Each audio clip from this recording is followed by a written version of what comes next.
What's happening, everybody? On today's show, we will go around the conference with more news from the transfer portal and guys coming back to school. We'll also continue our off-season school features as we turn to Knoxville as we focus on the Tennessee Volunteers. We'll catch you up with Eric Cain, host of Locked On Vols, as we look ahead to what should be a very promising year two under Josh Heupel. Locked On SEC starts right now.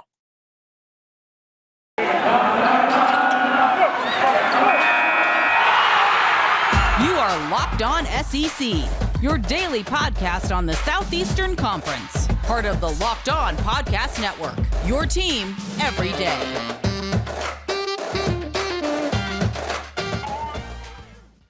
And what is happening, everybody? Welcome into Locked On SEC. Great to have you guys along. I'm Chris Gordy. Thanks for making Locked On SEC your first listen every day. Remember, Locked On SEC is free and available on all platforms, including YouTube and at LockedOnSEC.com. Let's jump into it. Let's go around the conference. Boots out to the right. Intercept. Makes the handoff. Throws. What a catch. Around the conference.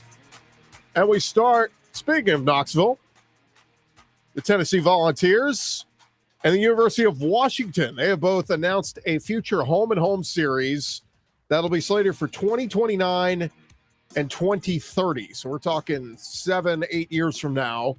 The teams will first meet in Knoxville on September 1st, 2029, before playing in Husky Stadium September 7th, 2030. The series will be the first ever meeting for the two programs. UW and UT provide two of the most iconic football stadiums and game day experiences in college football, as both allow their fans to arrive via boat.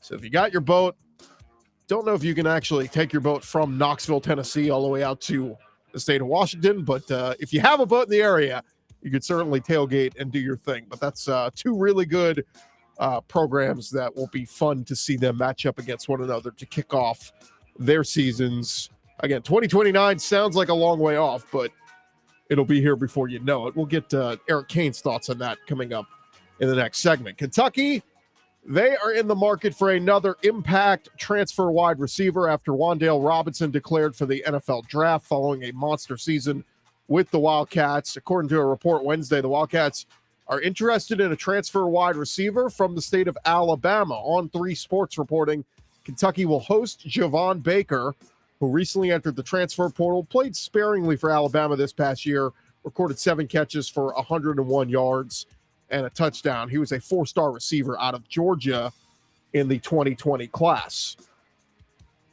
Meanwhile, Ole Miss, they continue to have an overhaul of their roster this offseason. On Wednesday, the Rebels lost another defender to the transfer portal as Keydron Smith took to Twitter to reveal his intentions that he is entering the transfer portal. He's been a key part of the Rebels secondary the last 4 years.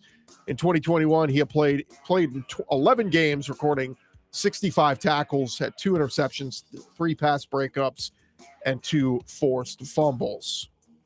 The celebration in Athens continues as Georgia and their fan base continue to celebrate the national championship, but we continue to find out names of guys either coming back or heading out. Former Georgia defensive back Latavius Brinney, he entered the portal after the championship last week, was a key contributor for Georgia's secondary, recording 38 tackles, 8 pass breakups in 11 games played.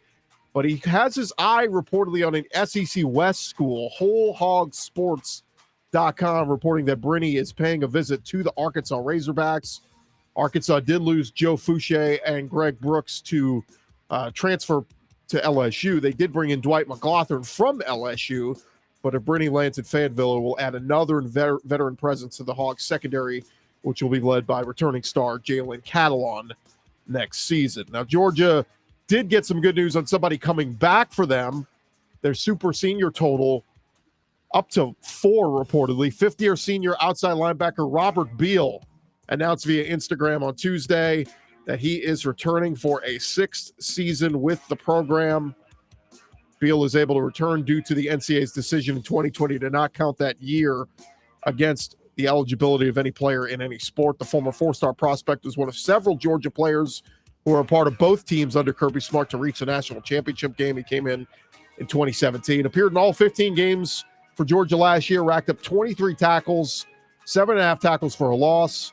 He had 5 of his 6.5 sacks in the final 6 games of the year, so he really got on hot late. But senior safety Chris Smith already announced he's coming back. Fifth-year senior DB William Poole has already made it known he's coming back. And some rumblings out there that fifth-year senior quarterback Stetson Bennett could be coming back, but we're waiting for final confirmation on that. Of course, JT Daniels already entering the transfer portal for Georgia. Mississippi State, they picked up a special teamer in the transfer portal yesterday. Former Northern Colorado punter and kicker Ben Raybon tweeted out that he's excited to play his last year of college football in Starkville. So we'll see exactly what kicking duties he picks up for Mike Leach's crew next season. According to another report, Ty Darlington, a former star offensive lineman at Oklahoma, he's been on the staff with the Sooners since 2017. He is reportedly leaving Norman to go become a quality control coach at Florida, where he grew up. Darlington was extremely well regarded by the Oklahoma staff as a rising star in the business and helping to coach quarterbacks.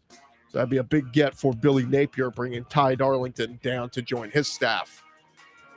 24/7 Sports, they put out an article this week on teams that they consider are a bit overrated and everybody's way too early top 25 rankings for next football season. Among the teams they have listed, they have Kentucky listed as overrated. Here's what they said. They said it feels like voters are trying to make up for missing Kentucky's impressive season last fall. They had a nice finish to the year with a win in the Citrus Bowl, but they said expecting a repeat performance while facing heavy personnel losses and a considerably tougher schedule might be too much to ask of the Wildcats.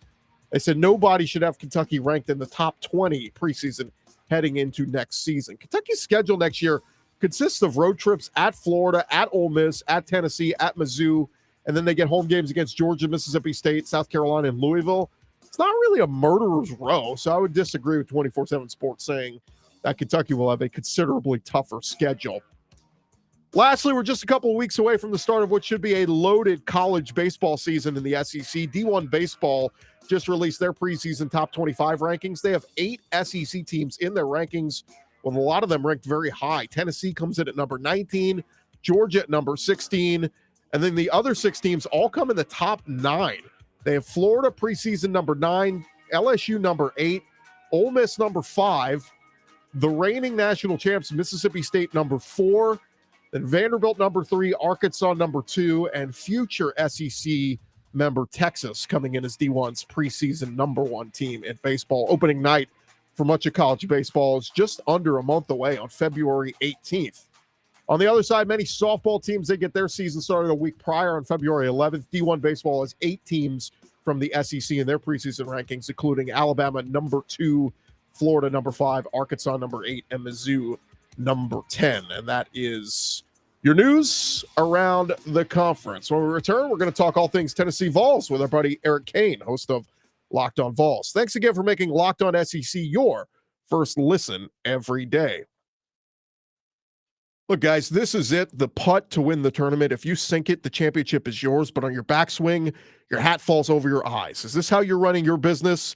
Poor visibility because you're relying on spreadsheets and outdated finance software. If you want to see the big picture, you need to upgrade to NetSuite by Oracle. NetSuite is the #1 cloud financial system to power your growth with visibility and control of your financials, inventory, HR, planning, budgeting, and more. NetSuite is everything you need to grow your business all in one place. With NetSuite, you can automate your processes, and close your books in no time with NetSuite and stay well ahead of your competition. 93% of survey businesses increase their visibility and control after upgrading to NetSuite. Head on over to netsuite.com. Over 28,000 businesses already use NetSuite. For the new year, they have a new financing program for those ready to upgrade at netsuite.com/locked. Head on over to netsuite.com/locked for this special one-of-a-kind financing offer, the #1 financial system for growing your business, netsuite.com/locked.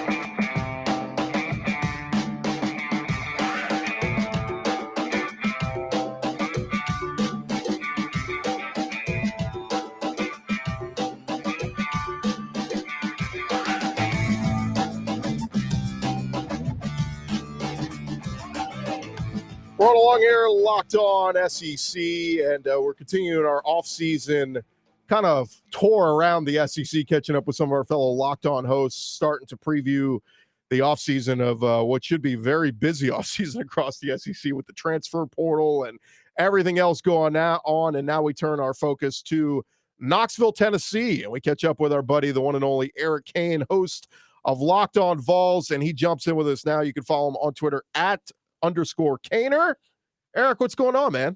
Hey, Chris, doing well, man. Hope everything's going well here on this Thursday. Absolutely, man. It's a busy time, and look, across the SEC, we're just a week away, a little over a week from the season coming to an end. But man, it feels like so much has happened from the transfer portal to everything else. I want to start here with you. The deadline just passed for players to officially declare for the 2022 NFL Draft. The Vols had a handful of guys head into the next level. 24/7 Sports listed the Vols as one of the biggest winners following the deadline. They said bringing guys back like Hendon Hooker, Cedric Tillman, Trey Flowers, all massive returnees for Tennessee. I mean, just look at the guys who are returning. How big of a win has this been so far for Coach Josh Heupel? Yeah, I mean, there was some thought early on that, with the class kind of the way it is in terms of quarterback this year, why not? If you're Hendon Hooker, why not go take advantage of your stock that's really, really high right now? But he, announced relatively early on during one of the bowl practices back in Knoxville before Christmas that he was going to come back. The thought all along with Cedric Tillman was he was going to be back, but he kind of waited a little bit. Trey Flowers waited till around, the bowl game, and he's a guy that really doesn't have an option right now because he's a senior, but he has another year of college left due to that COVID year. But I don't think he'd have been drafted, so it made sense for him to come back. But keeping those guys is huge. I mean, obviously a quarterback and one of the best receivers now in the SEC, jumping off the page this year in Cedric Tillman. Another guy that is a little under the radar, and I'm not saying he would have been drafted. I'm not saying that he was, expected to go. There were some rumblings that linebacker Jeremy Banks might turn in his paperwork and declare for the NFL draft leading up to that deadline. If that was the case, a defense right now that's got a lot of question marks for Tennessee would be just disastrous if he would have done that, but he did not. I did see two other guys, Jerome Cavan on the O-line and Princeton Fant, the tight end. Those were two kind of under the radar guys, but two guys that should be big contributors next year, right? Yeah, Jerome Carvin's a guy that's played a ton of football. He Cooper Mays at center when he was hurt this year. Carvin would slide down, play both center and left guard. And Jacob Warren, another tight end, along with Princeton Fant, who you mentioned. Two guys who will never be all SEC guys, very much under the radar, but really learned how to play the tight end position for Josh Heupel. And Alex Golish, the offensive coordinator, coaches the tight ends. They love to use those guys, line them up in the backfield, put them at H-back, line them out outside, and they really grew in that role. So having two veteran guys that really split the snaps 50-50 coming back next year should be more for them in year two as their role in the offense continues to expand. Let's talk about the guys who declared for the draft. From Cade Mays, Javonte Payton, Avalante Taylor, obviously three big contributors. Which one in your mind is the biggest loss? Well, that's a good question. I guess it would start with Cade Mays on the offensive line. I think his time at Tennessee, he was so hyped coming back to Tennessee. Of course, he's from Knoxville, goes to Georgia. You saw everything he did as a true freshman at Georgia, playing every single position on the offensive line, and as a sophomore. Coming back, I felt like the expectation was he was going to come back, have a couple All-American seasons, and then be a first-round draft pick. That was never the case for Cade Mays for a number of factors: coaching change, injuries. But he was still really, really good playing out of position this past year. He's a guard. Played tackle this year, was an all-SEC tackle, two-time SEC lineman of the week. So that's a big loss. Tennessee's played without him due to injuries, but that's still a big loss. Alante Taylor, look at the Music City Bowl, right? Down the stretch, the last couple games of the season, teams were throwing away from Alante Taylor, and Purdue had a field day with no Alante Taylor back there. He had a really solid senior season to kind of cap a pretty solid career. And so, those guys are going to be some big losses. Then Javonte Payton, 18 receptions on the season, 6 touchdowns. You talk about playmaking ability. I think Tennessee would like to get him the football a lot more, but it helps with having Isaiah Nayer come in. If Tennessee can stick to that commitment via the transfer portal, that will help kind of supplant some of the production loss from Javonte Payton. We'll get to some of the guys coming in via the portal. Let's talk some of the guys going out in the portal. Karon Calvert on the O-line, Harrison Bailey, the quarterback, Fred Orr, Tyon Evans going to Louisville. I think that's a big loss. Of all the guys that are leaving via the portal, who do you think's the biggest loss? Yeah, so the biggest loss for Tennessee would likely, I mean, it's got to be Tyon Evans, right? And this was, I mean, he quit on the team. Let's be honest with you. He was suffering an injury, wasn't wasn't happy with his situation, to put it bluntly, here at Tennessee. And I'm not saying he wasn't hurt, but he essentially just quit the team a month left of the season. So he's going on to Louisville. When he was here, when he was healthy, he was a good back. I like Jabari Small a lot in the backfield. I think that he's a good back as well. He had a monster game in the Music City Bowl, but Tyon Evans has more game breaking ability, if that makes sense. So, that is a big loss. Karon Calvert's a guy that can play at this level, but he's been hurt, dating back to his high school days. And you truly never got to see him play an awful lot just because of the injuries continue to get him. So I think those two guys are the bigger ones that stick out. This is nothing. Pretty much everybody that's into the portal so far, it's kind of been expected. Certainly not the hit to the portal like what Tennessee fans experienced last year with the likes of Henry 12-12 and pretty much the entire team heading to the portal. What exactly happened with edge rusher Tyler Barron? Because, we see his name gets put in the portal, and then like a day or two later, he's like, no, I'm coming back. What exactly happened there? Yeah, it's unique, right? And you talk about a win for Tennessee, getting him out of the portal and saying, all right, you're coming back, because again, the defense has got so many question marks. Here's the situation. His father was a part of the support staff for Tennessee.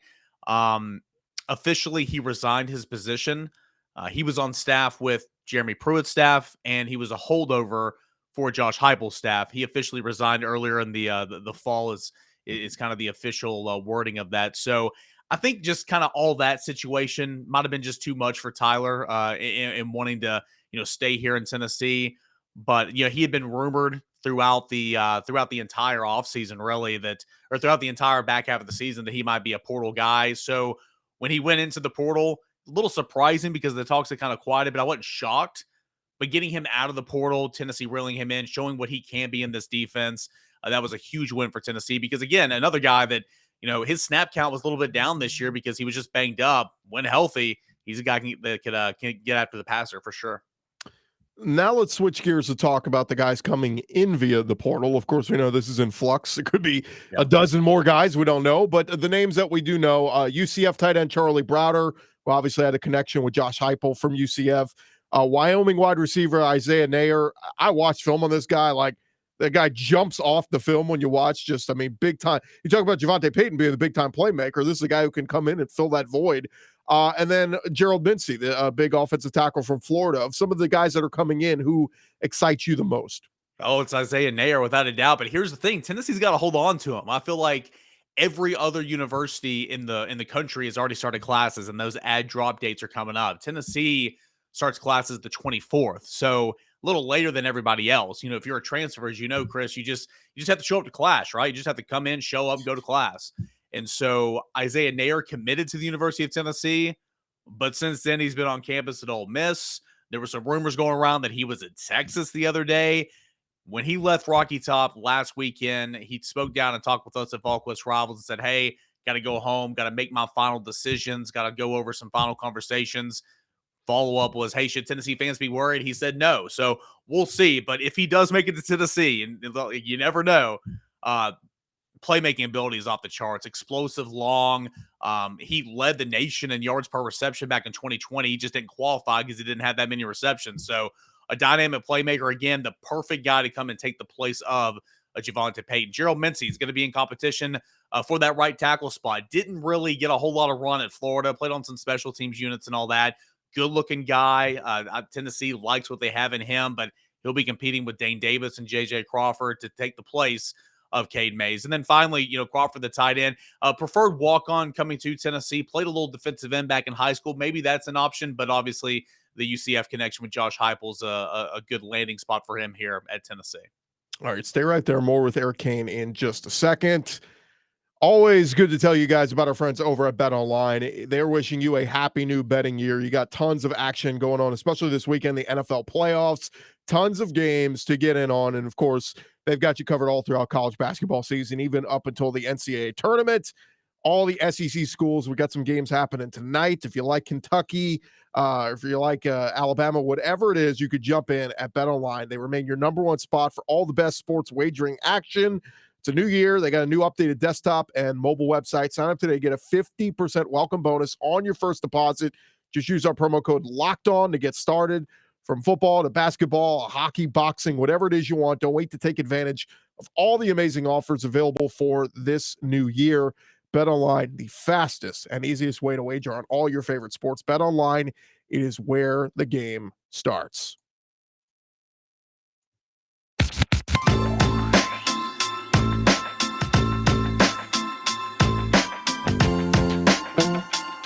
Roll along here, Locked On SEC, and continue our conversation with our buddy Eric Cain, host of Locked On Vols, and does a tremendous job. Love talking all things Tennessee with him. And Eric, I gotta start segment 2 with you here by saying we're just over a week removed from the national championship game a week ago. Georgia broke through, finally won their first championship in over 40 years, knocking off Alabama. But did you have a rooting interest either way watching that game?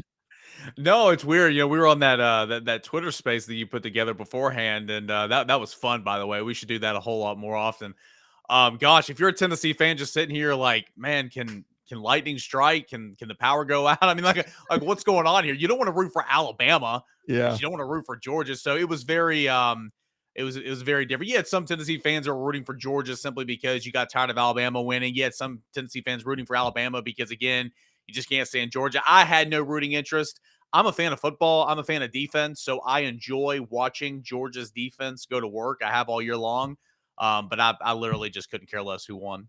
I had a few bitter Vol fans who said, as much as it stings watching Georgia and Kirby win, they didn't want to see Henry To'oTo'o get a ring with Bama. So I kind of understood. I mean, look, it's spiteful, but hey, he left us. Don't want him to go win a ring elsewhere, right? That was very much a topic of conversation, not just during the national championship, but all season long, because, Alabama's on primetime television all the time, right? CBS, 3:30, SEC Network, ESPN on a Saturday night. And so, Tennessee fans couldn't escape Henry To'oTo'o this season. So I think the fact that he didn't win certainly put a smile on some Tennessee fans' face. Again, I'm not saying that's for me. I like good football. I think at times he played really good football this year. But it just kind of is what it is. Yeah, he was Alabama's leading tackler in a lot of games, and I was shocked to hear a few days ago him saying he's coming back for another season. But we'll see. We'll see. Obviously, that's going to help Alabama's defense very much so next year.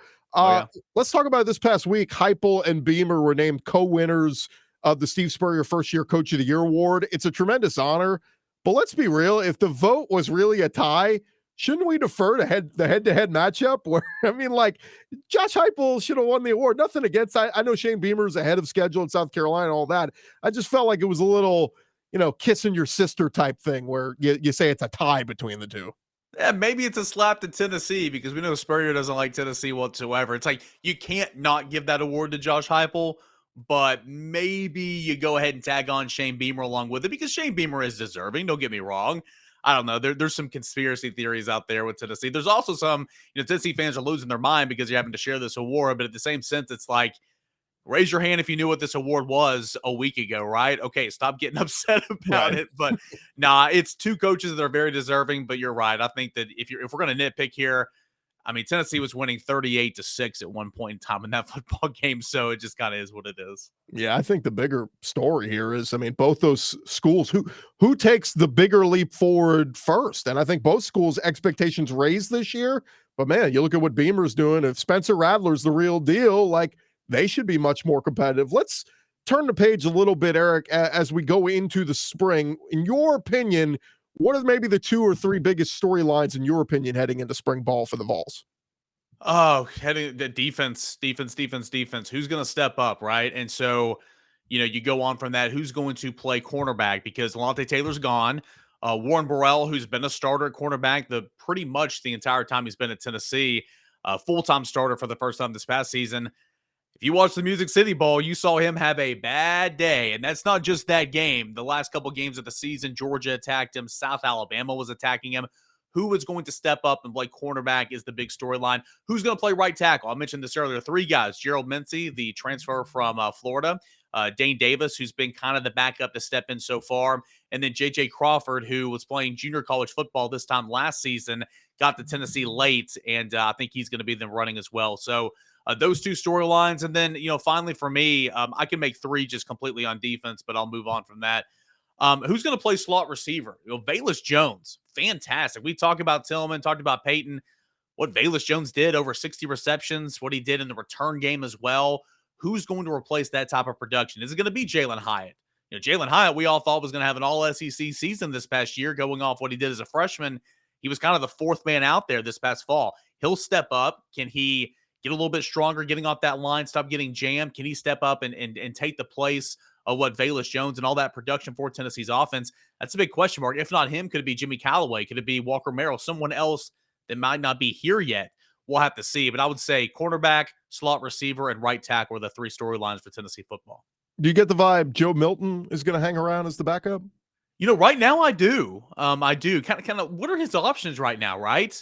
Already transferred once. Lost a starting job at 2 different places. I don't get the sense that he's unhappy here. I think that he'd like to play, but a lot of people are kind of questioning his competitiveness in terms of, like, do you care enough to go and challenge and try to get that job back?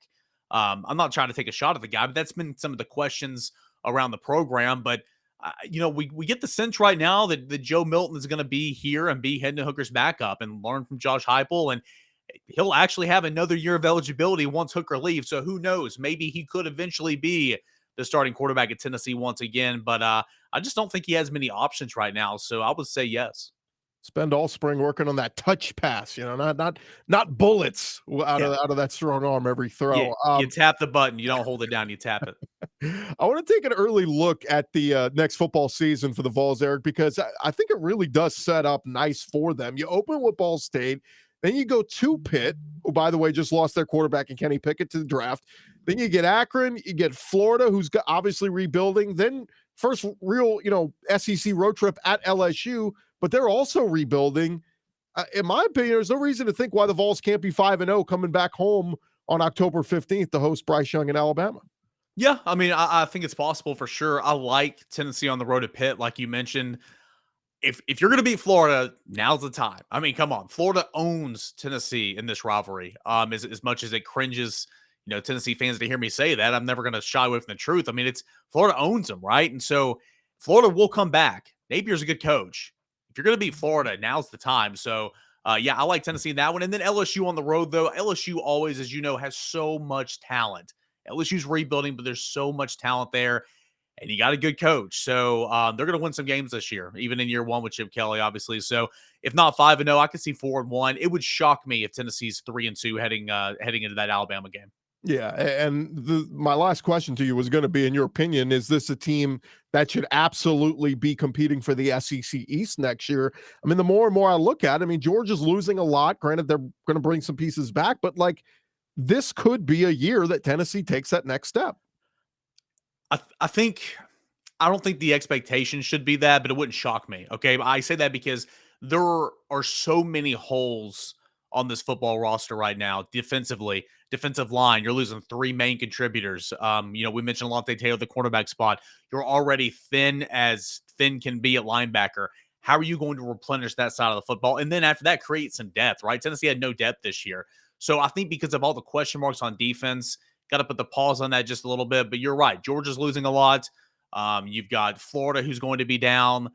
I tell you what, I think Kentucky will have something to say about that. I really do. Now, they're losing some as well, but they're a real complete football team on paper. So if Tennessee's challenging for that, if Kentucky's challenging for that, right around there with Georgia, wouldn't shock me whatsoever here in this 2022 season.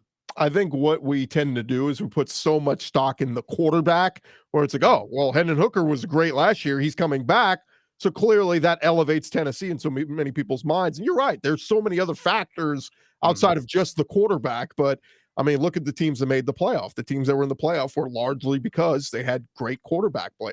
or in Georgia's case, good to great quarterback play. Yes. That's it. Then it got it done when it mattered most.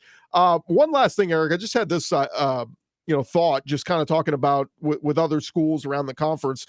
We just saw LSU. They're bringing in, I think they're up to 11 transfers now through the portal. And the news just came out. A couple of those guys have NIL deals. We know A&M has the #1 recruiting class of the country by far and away.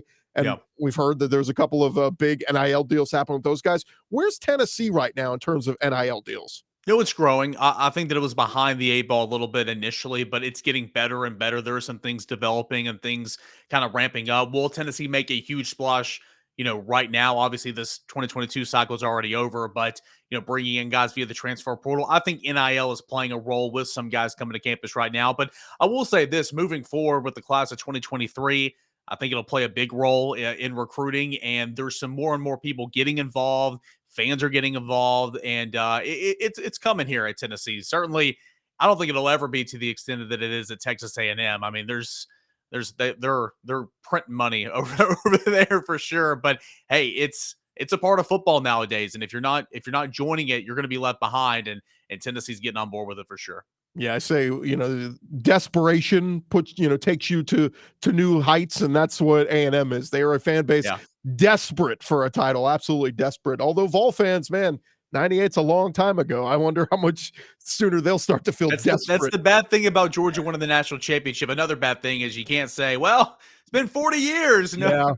Yeah. The 1980s was a long time ago. That's out the window now. 98 is now the new 1980s for the SEC and, of course, Tennessee. Eric Cain, host of Locked On Vols. Let our listeners know what you got up there. I know the basketball team seems to maybe trying to right the ship here a little bit, and I'm sure you got plenty of talk on that right now.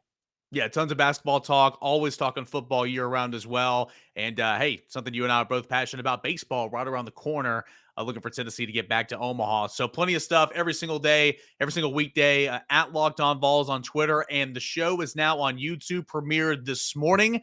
Just search Locked On Vols on YouTube, subscribe, and you can find it there as well. Yeah, somebody told me Tennessee's bullpen may be one of the best, if not the best, in the SEC this year. So looking forward to that. Also, loving that you're on video now. We get to see all your Atlanta Braves World Series championship posters behind you. So very cool there as well. Got a rep. He is Eric Cain at _Cainer on Twitter. Give him a follow there. Eric, thanks so much for the time. I really appreciate it. Hey, thanks, man. All right, that is Eric Cain, host of Locked On Vols, does a great job with them covering all things Tennessee, and we appreciate him coming on to preview the offseason for the Tennessee Volunteers. That is going to do it for this edition of Locked On SEC. Again, my thanks to Eric Cain. We'll be back tomorrow talking all things SEC, transfer portal, guys going pro, guys coming back, guys moving schools. We'll continue to keep you up to date on everything SEC. I'm Chris Gordy. Thanks so much for making us your first listen every day. Now go make your second listen. Check out the Locked On Bets podcast with your boy Q and Lee Sterling, giving you all the picks that you need. Talk to you guys tomorrow right here on Locked On SEC.